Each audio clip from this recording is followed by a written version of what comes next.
తూర్పుగోదావరి జిల్లా మైనింగ్ ఏడీ ఫణిభూషణ్ రెడ్డి వారి సిబ్బందితో ఈరోజు తూర్పుగోదావరి జిల్లా కొవ్వూరు, రాజమండ్రి పరిసర ప్రాంతాల్లో దాడులు నిర్వహించి అధిక లోడుతో రవాణా చేస్తున్న 6 ఇసుక లారీలను పట్టుకున్నారు.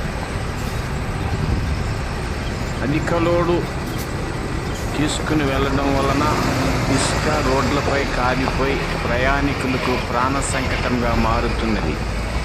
బరకాలు కట్టకుండా కానీ అధిక లోడు కానీ తీసుకుని వెళ్ళే లారీలపై కఠిన చర్యలు ఉంటాయని ఏడీ ఫణిభూషణ్ రెడ్డి హెచ్చరించారు.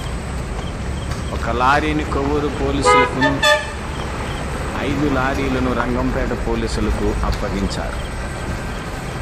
అధిక లోడులు వేస్తే సొసైటీ లైసెన్సులు రద్దు చేయడము, ర్యాంపుల అనుమతులు క్యాన్సిల్ చేయడం వంటివి చర్యలు చేపడతామని హెచ్చరించారు.